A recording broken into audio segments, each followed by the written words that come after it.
Dear students, welcome back to economics. ഇക്കണോമിക്സിൽ നമ്മൾ സ്റ്റാറ്റിസ്റ്റിക്സിൻ്റെ ഭാഗങ്ങളാണ് discuss ചെയ്തുകൊണ്ടിരിക്കുന്നത്. അതിൽ കളക്ഷൻ ഓഫ് ഡാറ്റ എന്ന് പറയുന്ന ഭാഗത്ത് പ്രൈമറി ഡാറ്റ, സെക്കൻഡറി ഡാറ്റ, അവ തമ്മിലുള്ള differences, then primary data collect ചെയ്യുന്നതിന് വേണ്ടിയിട്ടുള്ള ഇൻസ്ട്രുമെൻ്റ് ആയിട്ടുള്ള ക്വസ്റ്റ്യനെയർ, ഈ ക്വസ്റ്റ്യനെയർ പ്രിപ്പയർ ചെയ്യുമ്പോൾ ശ്രദ്ധിക്കേണ്ട കാര്യങ്ങൾ ഒക്കെ നമ്മൾ കഴിഞ്ഞ ക്ലാസ്സിൽ ചർച്ച ചെയ്തിട്ടുണ്ടായിരുന്നു. ഇന്ന് നമ്മൾ ആദ്യമായിട്ട് പറയാൻ വേണ്ടി പോകുന്നത് methods of primary data collection, പ്രാഥമിക ദത്ത ശേഖരണത്തിൻ്റെ രീതികൾ ഏതൊക്കെയാണെന്നുള്ളതാണ്. പ്രധാനമായിട്ടും 3 രീതിയിലൂടെയാണ് പ്രാഥമിക ദത്തങ്ങൾ ശേഖരിക്കുന്നത്. പ്രൈമറി ഡാറ്റ കളക്ഷനിൽ പ്രധാനമായിട്ടും 3 മെത്തേഡ്സാണ് നിലനിൽക്കുന്നത്. ഒന്നാമതായിട്ട് personal interview, mailing questionnaire, then telephone interviews. Okay, personal interviews എന്ന് പറഞ്ഞു കഴിഞ്ഞാൽ വ്യക്തികളുമായി നേരിട്ടുള്ള അഭിമുഖം വഴി കളക്ട് ചെയ്യുന്ന രീതിയാണ് പേഴ്സണൽ ഇൻ്റർവ്യൂസ് എന്ന് പറയുന്നത്. then രണ്ടാമതായിട്ട് വരുന്നത് തപാൽ മുഖേനയുള്ള ചോദ്യാവലി, മെയിലിംഗ് ക്വസ്റ്റ്യനെയർ എന്ന് പറയുന്നതാണ്. അപ്പോൾ ക്വസ്റ്റ്യനെയറുകൾ റെസ്പോണ്ടൻസിന് വേണ്ടിയിട്ട് അയച്ചു കൊടുക്കുകയും ദെൻ റെസ്പോണ്ടൻസിൻ്റെ കയ്യിൽ നിന്ന് ആ ഡാറ്റാസ് തപാൽ വഴി ശേഖരിക്കുകയും ചെയ്യുന്ന രീതിയാണ് മെയിലിംഗ് ക്വസ്റ്റ്യനെയർ എന്ന് പറയുന്നത്. ദെൻ ടെലിഫോൺ അഭിമുഖം, ടെലിഫോൺ വഴി അല്ലെങ്കിൽ ഈ കമ്മ്യൂണിക്കേഷൻ ഡിവൈസസ് ഉപയോഗിച്ചുകൊണ്ട് ആവശ്യമായിട്ടുള്ള വിവരങ്ങൾ ശേഖരിക്കുന്ന രീതിയാണ് ടെലിഫോൺ ഇൻ്റർവ്യൂ എന്ന് പറയുന്നത്. ഓക്കെ, അപ്പോൾ ഓരോന്നും നമുക്ക് ഡീറ്റെയിൽ ആയിട്ട് പരിചയപ്പെടാം. Personal interview. This method is used when the investigator has access to all the persons from whom data are to be collected. The investigator conducts face-to-face interviews with the respondents. Data ശേഖരണത്തിനായിട്ട് ഉദ്ദേശിക്കുന്ന എല്ലാ വ്യക്തികളിൽ നിന്നും അന്വേഷകൻ തന്നെ നേരിട്ടിട്ട് വിവരങ്ങൾ ശേഖരിക്കുന്ന രീതിയാണ് personal interview എന്ന് പറയുന്നത്. പ്രതികരണം നൽകേണ്ടവരെ മുഖാമുഖം കൂടിക്കാഴ്ച നടത്തിയാണ് ഇത് നടപ്പിലാക്കുന്നത്. അപ്പോൾ എന്തൊക്കെയാണ് ഈ ഒരു പേഴ്സണൽ ഇൻ്റർവ്യൂസിൻ്റെ ഗുണങ്ങൾ, അഡ്വാൻറ്റേജസ് ഓഫ് പേഴ്സണൽ ഇൻ്റർവ്യൂ? ആദ്യമായിട്ട് responses will be more encouraging when approached personally. Okay, നേരിട്ടിട്ട് സമീപിക്കുന്നത് കൊണ്ട് തന്നെ ഈ ഒരു വ്യക്തികളുമായിട്ടുള്ള നേരിട്ടുള്ള അഭിമുഖം എന്ന് പറയുന്നത് പ്രതികരണം കൂടുതൽ പ്രോത്സാഹിപ്പിക്കുന്ന രീതിയിലായിരിക്കും. അതായത് അടുത്ത ആൻസർ പറയുന്നതിന് വേണ്ടിയിട്ട് അല്ലെങ്കിൽ ഒരു ക്വസ്റ്റ്യൻ നൽകുമ്പോൾ ആ ക്വസ്റ്റ്യനുള്ള ഉത്തരം നൽകുന്നതിന് വേണ്ടിയിട്ട് റെസ്പോണ്ടൻറ്റിനെ പ്രേരിപ്പിക്കാനായിട്ട് എന്യൂമറേറ്ററിന് സാധിക്കും. അതിതിൻ്റെ ഒരു ഗുണമാണ്. ദെൻ മറ്റൊരു അഡ്വാൻറ്റേജ് ആയിട്ട് കണക്കാക്കപ്പെടുന്നത് information obtained is likely to be more reliable and accurate. ലഭിക്കുന്ന വിവരം എന്ന് പറയുന്നത് കൂടുതൽ വിശ്വസനീയമായതായി മാറും. അതേപോലെ തന്നെ സൂക്ഷ്മതയുള്ളതും ആകാനായിട്ട് ഇടയുണ്ട്. ഓക്കെ, അതൊക്കെ ഇതിൻ്റെ ഒരു അഡ്വാൻറ്റേജാണ്. ദെൻ മറ്റൊരു advantage original data are collected.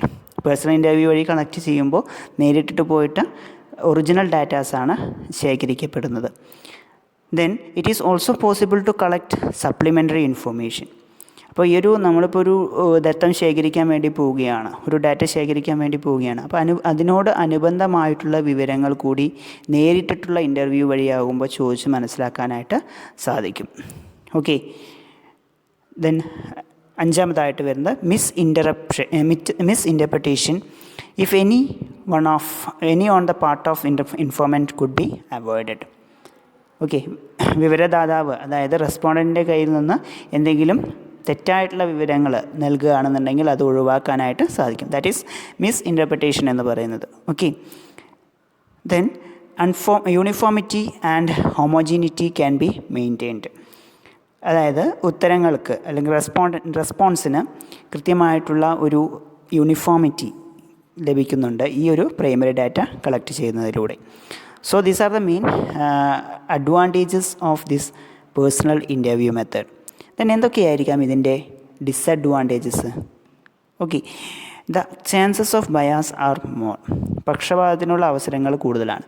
അതായത് റെസ്പോണ്ടൻസിൻ്റെ കയ്യിൽ നിന്ന് നേരിട്ടിട്ട് ഡാറ്റ കളക്ട് ചെയ്യുന്നത് കൊണ്ട് തന്നെ അറിയാവുന്ന ഒരാളാണെന്നുണ്ടെങ്കിൽ അവരുടെ കൃത്യമായിട്ടുള്ള വിവരങ്ങൾ അതിൽ മറച്ചു വെച്ചുകൊണ്ടുള്ള വിവരങ്ങളൊക്കെ നൽകുന്നതിന് സാധ്യത വളരെയധികം കൂടുതലാണ്. അതാണ് ഈ ഒരു പക്ഷപാതപരമായിട്ടുള്ള അവസരം അല്ലെങ്കിൽ പക്ഷപാതത്തിനുള്ള അവസരം കൂടുതലാണെന്ന് പറയാനുള്ള കാരണം. ദെൻ മറ്റൊരു disadvantage, it is expensive and time consuming. ചിലവ് കൂടിയതും സമയം കൂടുതൽ ആവശ്യമുള്ളതുമായിട്ടുള്ള ഒരു രീതിയാണ് പേഴ്സണൽ ഇൻ്റർവ്യൂ എന്ന് പറയുന്നത്. Then an untrained investigator will not bring good results. Okay, അതും ഇതിൻ്റെ ഒരു ഡിസഡ്വാൻറ്റേജ് ആണ് അല്ലേ. ട്രെയിൻഡ് ആയിട്ടുള്ള ഒരു എന്യൂമറേറ്റർക്ക് മാത്രമേ എന്ത് ചെയ്യാൻ പറ്റുള്ളൂ, ഈ ഒരു പ്രൈമറി ഡാറ്റാസ് വളരെ സിസ്റ്റമാറ്റിക്കായിട്ട് കളക്ട് ചെയ്യാനായിട്ട് സാധിക്കുകയുള്ളൂ. Then it is unsuitable where the area is large. Okay, ഇപ്പോൾ നമ്മൾ ഓൾറെഡി പറഞ്ഞു പോപ്പുലേഷൻ അതേപോലെ തന്നെ സാമ്പിൾ എന്നൊക്കെ പറഞ്ഞിട്ടുണ്ടായിരുന്നു, അതൊക്കെ പഠിച്ചു കഴിഞ്ഞ കാര്യങ്ങളാണ്. ഇപ്പോൾ സ്റ്റഡി നടത്തുന്ന പോപ്പുലേഷൻ വളരെ വലുതാണെന്നുണ്ടെങ്കിൽ അവിടെ ഓരോരുത്തരിൽ നിന്നും ഡാറ്റ കളക്ട് ചെയ്യുക എന്ന് പറയുന്നത് വളരെ ബുദ്ധിമുട്ടേറിയിട്ടുള്ളൊരു കാര്യമാണ്. So it is unsuitable. Okay, വിശാലമായിട്ടുള്ള ഒരിടത്ത് ഇത് അനുയോജ്യമല്ലാത്ത ഒരവസ്ഥ ഉണ്ടാകുന്നു. Then presence of the investigator may inhibit respondents from saying what they really think. അന്വേഷകൻ്റെ സാന്നിധ്യം എന്ന് പറയുന്നത് യഥാർത്ഥത്തിൽ ചിന്തിച്ചു വെച്ചത് പറയാനായി പ്രതികരിക്കുന്നവർ വൈമുഖ്യമാണ്. അതായത് യഥാർത്ഥത്തിലുള്ള വിവരങ്ങൾ ലഭിക്കുവാനുള്ള ബുദ്ധിമുട്ട് ഈ ഒരു പ്രൈമറി ഡാറ്റ കളക്ഷൻ രീതി ആയിട്ടുള്ള പേഴ്സണൽ ഇൻ്റർവ്യൂവിന് നിലനിൽക്കുന്നുണ്ട്. So these are the main disadvantages. Okay, അപ്പോൾ പ്രധാനമായിട്ടുള്ള ഗുണങ്ങളും ദോഷങ്ങളും എന്തൊക്കെയാണ് ഒരു വ്യക്തികളുമായുള്ള നേരിട്ടുള്ള അഭിമുഖത്തിലൂടെ ഡാറ്റ കളക്ട് ചെയ്യുന്നത് കൊണ്ടുണ്ടാകുന്ന ദോഷങ്ങളും ഗുണങ്ങളുമാണ് നമ്മൾ പറഞ്ഞത്. ദെൻ പ്രൈമറി ഡാറ്റ കളക്ട് ചെയ്യുന്ന മറ്റൊരു രീതിയാണ് മെയിലിംഗ് ക്വസ്റ്റിനെയർ, തപാൽ മുഖേനയുള്ള ചോദ്യാവലി. Under this method a list of questions pertaining to enquiry is prepared and send to the various informants by post. A request is made to them through covering letter to fill up the questionnaire and send back within specified time. ഈ രീതിയിൽ അന്വേഷണവുമായി ബന്ധപ്പെട്ട ചോദ്യങ്ങളുടെ ഒരു പട്ടിക തയ്യാറാക്കുകയും വിവരദാതാവ് അതായത് റെസ്പോണ്ടിൽ നിന്ന് അവർക്ക് വിവിധ വ്യക്തികൾക്ക് തപാൽ മുഖേന അയച്ചു കൊടുക്കുകയും ചെയ്യുന്നു. ചോദ്യാവലി പൂരിപ്പിക്കുന്നതിനും നിശ്ചിത സമയത്തിനകം അത് തിരിച്ചയക്കുന്നതിനും വേണ്ടി ചോദ്യാവലിയോടൊപ്പം വെച്ചിട്ടുള്ള കത്ത് മുഖേന ഒരു അപേക്ഷയും നൽകിയിരിക്കും. അപ്പോൾ ഇവിടെ എന്യൂമറേറ്റർ ചെയ്യുന്നത് ആവശ്യമായിട്ടുള്ള വിവരങ്ങൾ ലഭിക്കുന്നതിന് വേണ്ടിയിട്ടുള്ള പട്ടിക തയ്യാറാക്കിയിട്ട് റെസ്പോണ്ടൻസിന് അയച്ചു കൊടുക്കുന്നു. ഓക്കെ, അത് നൽകുന്നതിനുള്ളൊരു അപേക്ഷ കൂടി ഇതിനോടൊപ്പം വയ്ക്കുന്നുണ്ട്. That is mailing questionnaire. ഈ മെയിലിംഗ് ക്വസ്റ്റിനെയറിൻ്റെ പ്രധാനമായിട്ടുള്ള ഗുണങ്ങൾ എന്തൊക്കെയാണെന്നുള്ളത് നോക്കാം. This method is less expensive. ചിലവ് കുറഞ്ഞൊരു രീതിയാണ്, നമുക്കറിയാവുന്നത് തന്നെയാണ് അല്ലേ. ഇത് തപാൽ വഴിയാണ് അയക്കുന്നത്. തപാൽ വഴി അയക്കുന്നത് കൊണ്ട് തന്നെ എന്താണ്, നേരിട്ടിട്ട് പോയി കളക്ട് ചെയ്യാനുള്ള അത്രയൊന്നും ചിലവ് ഇവിടെ ആവശ്യമായിട്ട് വരുന്നില്ല. Then it does not allow influencing on the respondents by interviewer. വിവരം നൽകുന്നവരെ അന്വേഷകനെ സ്വാധീനിക്കാൻ കഴിയുന്നില്ല അല്ലേ. ഇപ്പോൾ നമ്മൾ നേരത്തെ പറഞ്ഞാണ് പേഴ്സണൽ ഇൻ്റർവ്യൂവിൽ അവിടെ ചിലപ്പോൾ വിവരം നൽകുന്ന ആളിനെ സ്വാധീനിച്ചിട്ട് വിവരങ്ങൾ ശേഖരിക്കാനൊക്കെ സാധിക്കുമെന്ന് പറഞ്ഞത് അല്ലേ. അത്തരത്തിലുള്ളൊരു സ്വാധീനമൊന്നും ഇവിടെ നടത്താനായിട്ട് കഴിയുന്നില്ല. Then it can B widely used when the area of investigation is large. Okay, ഇപ്പോൾ ഇൻവെസ്റ്റിഗേഷൻ നടത്തുന്ന ആ ഒരു സ്ഥലം എന്ന് പറയുന്നത് വളരെ വലിയ സ്ഥലമാണെന്നുണ്ടെങ്കിൽ, പോപ്പുലേഷൻ വളരെ വലുതാണെന്നുണ്ടെങ്കിൽ ഇത്തരത്തിലുള്ള ഒരു രീതി പ്രൈമറി ഡാറ്റ കളക്ട് ചെയ്യുന്നുള്ള രീതിയായിരിക്കും വളരെ നല്ലതായിട്ടുള്ളത്. Okay, so it is widely used when the area of investigation is very large. Then next നാലാമതായിട്ട് വരുന്ന ഒരു advantage, it permits the respondents to take enough time to give through out the answers to the questions. Mail ക്വസ്റ്റ്യനേഴ്സാണ്, അതായത് തപാൽ വഴിയാണ് നൽകുന്നത്. അപ്പോൾ ചോദ്യങ്ങൾക്ക് ചിന്തിച്ചുറച്ച് കൃത്യമായിട്ടുള്ള മറുപടി നൽകാൻ വേണ്ടത്ര സമയം റെസ്പോണ്ടൻസിന് ഇവിടെ ലഭിക്കുന്നുണ്ട്. Okay, then online service through SMS can be utilised. Okay, SMS മുഖാന്തരമുള്ള ഓൺലൈൻ സർവേകളും ഇതുവഴി ഉപയോഗപ്പെടുത്താവുന്നതാണ്. ഇപ്പോൾ നമ്മൾ കണ്ടിട്ടുണ്ട് സാധാരണയായിട്ട് എന്തെങ്കിലും ഒരു പ്രൊഡക്റ്റൊക്കെ വാങ്ങിക്കുന്ന സമയത്ത് അതിൻ്റെ ഫീഡ്ബാക്കൊക്കെ കളക്ട് ചെയ്യുന്നത് ഇതേപോലെയുള്ള മെയിൽഡ് ക്വസ്റ്റിനെയർ. ഇപ്പോൾ ഓൾറെഡി പുതിയ ടെക്നിക്കുകളൊക്കെ ടെക്നോളജിയുടെ സാന്നിധ്യം ഉള്ളത് കൊണ്ട് തന്നെ SMS വഴിയും അതേപോലെ തന്നെ മറ്റുള്ള സർവീസസ് വഴിയൊക്കെ ഡാറ്റ കളക്ട് ചെയ്യാറുണ്ട് അല്ലേ. അപ്പോൾ അത്തരത്തിൽ പുതിയ സാങ്കേതിക വിദ്യ ഒക്കെ ഉപയോഗിച്ചുകൊണ്ട് ഈ രീതിയിൽ മാറ്റങ്ങൾ സംഭവിച്ചിട്ടുണ്ട്. പണ്ടൊക്കെ ഇത് തപാൽ വഴിയായിരുന്നു ചെയ്തിരുന്നത്, പക്ഷേ ഇപ്പോൾ അത് ഓൺലൈൻ വഴിയൊക്കെ കളക്ട് ചെയ്യാനായിട്ട് തുടങ്ങിയിട്ടുണ്ട്. അപ്പോൾ ഇതൊക്കെയാണ് ഈ ഒരു മെയിൽഡ് ക്വസ്റ്റിനെയർ രീതിയുടെ പ്രധാനമായിട്ടുള്ള ഗുണങ്ങൾ. ദെൻ എന്തൊക്കെയാണ് ഈ ഒരു മെയിൽഡ് ക്വസ്റ്റിനെയറിൻ്റെ ഡിസഡ്വാൻറ്റേജസ്, ദോഷങ്ങൾ എന്നുള്ളത് നമുക്ക് പരിചയപ്പെടാം. There is less opportunity for providing assistance to clarify doubts. So there is the possibility of questions being misunderstood. Okay, സംശയ ദൂരീകരണത്തിന് അവസരം ഇവിടെ നിലനിൽക്കുന്നില്ല. അത് ഇതിൻ്റെ ഒരു പ്രധാനമായിട്ടുള്ള ദോഷമാണ്. There is less opportunity providing assistance to clarify doubts. അതായത് ഈ കൃത്യമായിട്ട് ക്വസ്റ്റ്യനെയറിൽ ഒരു ക്വസ്റ്റ്യൻ ചോദിച്ചിരുന്ന എന്താണ് ലക്ഷ്യം വയ്ക്കുന്നത് എന്നത് ക്ലാരിഫൈ ചെയ്ത് കൊടുക്കാനായിട്ട് ഒരാളവിടെ നിലനിൽക്കുന്നില്ല, അല്ലേ? ഇപ്പോൾ മെയിൽഡ് ക്വസ്റ്റ്യനെയറാണ്, അതായത് നമ്മളവിടെ ക്വസ്റ്റ്യൻസ് അയച്ചു കൊടുക്കുന്നു, റെസ്പോണ്ടൻസ് റെസ്പോണ്ട് ചെയ്യുന്ന സമയത്ത് അവർ മാത്രമാണ് അതിന് ആൻസർ നൽകുന്നത്. അതിൽ ക്വസ്റ്റ്യൻസിൽ വല്ല ക്ലാരിഫിക്കേഷൻ വരുത്താനോ എന്തെങ്കിലും ഡൗട്ട്സൊക്കെ വന്നു കഴിഞ്ഞാൽ അത് ഇന്നതാണെന്ന് പറഞ്ഞു കൊടുക്കുന്നതിന് വേണ്ടിയിട്ട് ഒരാളവിടെ നിലനിൽക്കുന്നത്. അത് ഇതിൻ്റെ ഒരു ഡിസഡ്വാൻറ്റേജാണ്. ദെൻ മറ്റൊരു disadvantage low response rate in case of certain factors like returning the incomplete questionnaire, not returning to the questionnaire, loss of questionnaire in the mail etcetera. Okay, മെയിലിൽ നിന്ന് ചോദ്യാവലി നഷ്ടപ്പെടൽ, ചോദ്യാവലി മടക്കി അയക്കാതിരിക്കൽ, അപൂർണമായ ചോദ്യാവലികൾ തിരിച്ചേൽപ്പിക്കൽ തുടങ്ങിയ കാരണങ്ങളാൽ പ്രതികരണം മോശമായിരിക്കും. അപ്പോൾ ഇത്തരത്തിൽ കുറേയധികം പ്രശ്നങ്ങളൊക്കെ ഈ ഒരു മേഖലയിൽ അല്ലെങ്കിൽ മെയിൽഡ് ക്വസ്റ്റ്യനെയർ രീതിയിൽ നിലനിൽക്കുന്നുണ്ട്. ദെൻ അടുത്ത ഡിസഡ്വാൻറ്റേജ് ആയിട്ട് വരുന്നത് illiteracy prevails there may be less coverage, അല്ലേ? നിരക്ഷരത നിലനിൽക്കുന്ന സന്ദർഭങ്ങളിൽ ഇതിൻ്റെ കവറേജ് കുറവായിരിക്കും. അതായത് നമ്മളിപ്പോൾ മെയിലിൻ്റെ ക്വസ്റ്റ്യനെയർ നൽകിയിട്ടുണ്ടെങ്കിൽ പോലും അത് അവർ കൃത്യമായിട്ട് ഫില്ല് ചെയ്ത് അയക്കണമെന്നുണ്ടെങ്കിൽ അവർക്ക് എഴുത്തും വായനയും കൃത്യമായിട്ട് അറിഞ്ഞിരിക്കണം. അങ്ങനെ എഴുത്തും വായനയും അറിയാത്ത ആളുകളിൽ നിന്നുള്ള റെസ്പോൺസ് കിട്ടിക്കൊള്ളണമെന്നില്ല. അത് ഇതിൻ്റെ ഒരു ഡിസഡ്വാൻറ്റേജ് ആയിട്ട് നിലനിൽക്കുന്നു. ഓക്കെ, ഇതാണ് ഈ ഒരു മെയിൽഡ് ക്വസ്റ്റ്യനെയർ രീതിയുടെ ഗുണങ്ങളും ദോഷങ്ങളും. ദെൻ പ്രാഥമിക ദത്തങ്ങൾ ശേഖരിക്കുന്നുള്ള മറ്റൊരു രീതിയാണ് ടെലിഫോൺ ഇൻ്റർവ്യൂ. ഈ ടെലിഫോൺ ഇൻ്റർവ്യൂ എന്ന് പറഞ്ഞു കഴിഞ്ഞാൽ in this method the investigator asks questions over the telephone and collect information.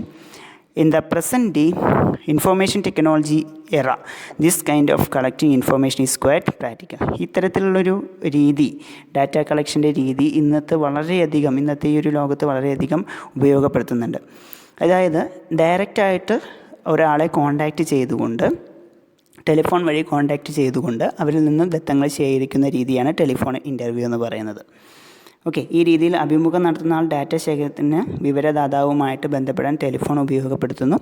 വിവരസാങ്കേതിക വിദ്യയുടെ ഈ ഘട്ടത്തിൽ ഇത്തരത്തിലുള്ള വിവരശേഖരണം തികച്ചും പ്രായോഗികമായിട്ടുള്ള ഒന്ന് ആണ്. ഓക്കെ, ഇപ്പോൾ നമുക്ക് ഓൾറെഡി അറിയാവുന്നതാണ് പ്രാക്ടിക്കലായിട്ടും, അല്ലേ? ഈ എന്തെങ്കിലുമൊക്കെ ഇൻഫർമേഷൻസ് ഇപ്പോൾ സാധാരണയായിട്ട് മൊബൈൽ കമ്പനികളിൽ നിന്ന് തന്നെ ധാരാളം കോളുകൾ വരാറുണ്ട്, അല്ലേ? അപ്പോൾ ഈ ഒരു കോളുകളൊക്കെ വരുന്നത് എന്തിനു വേണ്ടിയിട്ടാണ്? അവരുടെ ആ ഒരു സർവീസസിനെ കുറിച്ചിട്ടുള്ള വിവരങ്ങൾ കൃത്യമായിട്ട് അറിയുന്നതിന് വേണ്ടിയിട്ടാണ്. ഓക്കെ, അപ്പോൾ ഇതൊക്കെ അതിനൊരു ഉദാഹരണമായിട്ട് എടുക്കാം. എന്തൊക്കെയാണ് ഈ ഒരു രീതിയുടെ അഡ്വാൻറ്റേജസും ഡിസഡ്വാൻറ്റേജസും എന്നുള്ളത് നോക്കാം. അഡ്വാൻറ്റേജസിൽ ആദ്യമായിട്ട് it is relatively less expensive than personal interview, അല്ലേ? അതായത് വ്യക്തിപരമായിട്ടുള്ള അഭിമുഖത്തേക്കാൾ ചിലവ് വളരെ കുറവാണ് ഈ ഒരു ടെലിഫോണിക് ഇൻ്റർവ്യൂ എന്ന് പറയുന്നത്. Then it can be conducted in a shorter time, കുറഞ്ഞ സമയം കൊണ്ട് നടത്താനായിട്ട് കഴിയുന്ന ഒന്നാണ്. It facilitate clarification of doubts of റെസ്പോണ്ടൻസുമായിട്ട് നേരിട്ടാണ് ഫോൺ വഴി സംവദിക്കുന്നത്. അതുകൊണ്ട് തന്നെ എന്തെങ്കിലും ഡൗട്ടുകളൊക്കെ റെസ്പോണ്ടൻറ്റിന് ഉണ്ടാവുകയാണെങ്കിൽ അത് ക്ലാരിഫൈ ചെയ്തിട്ടുള്ള ആൻസേഴ്സ് കളക്ട് ചെയ്യാനായിട്ട് സാധിക്കുന്നു. Then this is better in cases where respondents are reluctant in answering certain questions in personal interviews. നേരിട്ടുള്ള കൂടിക്കാഴ്ചയിൽ ഉത്തരം നൽകുന്നതിന് വൈമുഖ്യം കാണിക്കുന്ന സന്ദർഭങ്ങളിൽ ഇത് മെച്ചപ്പെട്ട രീതിയാണ്, അല്ലേ? അതായത് നേരിട്ടിട്ട് പറയാൻ പറ്റാത്ത കാര്യങ്ങൾ ചില ആളുകൾ എന്താണ് ടെലിഫോണിലൂടെ ഇൻഫർമേഷൻസ് ആയിട്ട് നൽകാറുണ്ട്, അല്ലേ? അതും ഇതിൻ്റെ ഒരു ഗുണമായിട്ട് നിലനിൽക്കുന്നു. ഇനി എന്തൊക്കെയാണ് ഈ ഒരു ടെലിഫോൺ ഇൻ്റർവ്യൂവിൻ്റെ ദോഷങ്ങൾ, disadvantages? Many persons may not own telephones. അതൊരു പ്രധാനമായിട്ടുള്ളൊരു വിഷയമാണ്. നമ്മൾ ഇന്നത്തെ കാലത്ത് തന്നെ ഇപ്പോൾ ഈ ഒരു ഓൺലൈൻ ക്ലാസ്സസൊക്കെ എടുക്കുന്ന സമയത്ത് തന്നെ പ്രധാനമായിട്ടൊരു പ്രോബ്ലം എന്ന് പറയുന്നത് പല ആളുകൾക്കും മൊബൈൽ ഫോൺ ഇല്ല എന്നുള്ളതാണ്. അപ്പോൾ വിവരങ്ങൾ ശേഖരിക്കുന്നതിന് വേണ്ടി ഇൻഡിവിജ്വലായിട്ടുള്ള ഡാറ്റാസ് കിട്ടണമെന്നുണ്ടെങ്കിൽ എല്ലാവർക്കും കൃത്യമായിട്ടുള്ള മൊബൈൽ ഫോണോ അല്ലെങ്കിൽ ഇത്തരത്തിലുള്ള കമ്മ്യൂണിക്കേഷൻ ഡിവൈസസോ ഉണ്ടായിരിക്കണം. എങ്കിൽ മാത്രമേ വിവരങ്ങൾ ശേഖരിക്കാനായിട്ട് സാധിക്കുന്നുള്ളൂ. So that is one of the limitation of this telephonic interview, അല്ലേ? റെസ്പോണ്ടൻറ്റിനും എന്യൂമറേറ്റർക്കും രണ്ടുപേർക്കും മൊബൈൽ ഫോൺസോ അല്ലെങ്കിൽ മറ്റുള്ള കമ്മ്യൂണിക്കേഷൻ ഡിവൈസോ ഉണ്ടായിരിക്കണം. Then telephone interviews abstract visual reactions of respondents. Okay, നേരിട്ടുള്ള അഭിമുഖത്തിൽ എന്ന പോലെ മറുപടി നൽകുന്നവരുടെ ദൃഷ്ടി അല്ലെങ്കിൽ അവരുടെ ആ ഒരു പ്രതികരണങ്ങൾ, ആ ഒരു സമയത്ത് അവരുടെ മനോഭാവം എന്താണ് എന്നുള്ള ആ ഒരു വിഷ്വലൈസ്ഡ് ആയിട്ടുള്ള നമുക്ക് എന്ത് ചെയ്യാൻ പറ്റില്ല, കണക്കാക്കാനായിട്ട്. ഈ ചിലപ്പോൾ നേരിട്ടുള്ള അഭിമുഖത്തിൽ അത് തെറ്റായ വിവരമാണോ ശരിയായിട്ടുള്ള വിവരമാണോ എന്ന് നമ്മൾ ഫേഷ്യൽ എക്സ്പ്രഷനിലൂടെ മനസ്സിലാക്കിയെടുക്കാനായിട്ട് സാധിക്കും. അത്തരത്തിലുള്ള ഒരു കമ്മ്യൂണിക്കേഷൻ എവിടെ നടക്കുന്നില്ല? ടെലിഫോണിക് ഇൻ്റർവ്യൂവിൽ നടക്കുന്നില്ല. ദെൻ മറ്റൊരു disadvantage, there are chances that the interviewer may influence respondents. Okay, ഇൻ്റർവ്യൂവർക്ക് റെസ്പോണ്ടൻറ്റിനെ ഇൻഫ്ലുവൻസ് ചെയ്യാനുള്ള ഒരു ചാൻസ് ഇവിടെ നിലനിൽക്കുന്നുണ്ട്. അന്വേഷകൻ പ്രതികരിക്കുന്നവരെ സ്വാധീനിക്കാൻ ഇടയുണ്ട്. അതായത് ഡാറ്റാസൊക്കെ കളക്ട് ചെയ്യുന്ന സമയത്ത് അവരുമായിട്ട് സംവദിക്കുമ്പോൾ ഡാറ്റ കൃത്യതയാർന്നതാകണമെന്നില്ല. അപ്പോൾ അന്വേഷകൻ്റെ യുക്തിക്കനുസരിച്ചിട്ട് അവർ ഇന്നതായിരിക്കണം ആൻസർ പറയേണ്ടത് എന്നുള്ള ഒരു തീരുമാനം ആദ്യമായിട്ട് എടുക്കാനായിട്ട് സാധിക്കും. അപ്പോൾ അത്തരത്തിൽ വരുന്ന, ഇപ്പോൾ നമ്മൾ ഇപ്പോൾ ഈ കമ്മോഡിറ്റീസിൻ്റെയൊക്കെ ഫീഡ്ബാക്കൊക്കെ കളക്ട് ചെയ്യുന്ന സമയത്താണ് അല്ലേ, അവരുടെ കമ്മോഡിറ്റീസ് യഥാർത്ഥത്തിൽ നല്ലതാണ് എന്ന് പറയുന്ന ആ ഒരു രീതിയിൽ റെസ്പോണ്ടൻറ്റിനെ കൊണ്ട് പറയിപ്പിക്കുന്ന ഒരു രീതി. അപ്പോൾ അത്തരത്തിലുള്ള ആ ഒരു സ്വാധീനം ഈ ഒരു റെസ്പോൺസസിൽ കാണാനായിട്ട് സാധിക്കും. Okay, so these are the main disadvantages of telephone interview.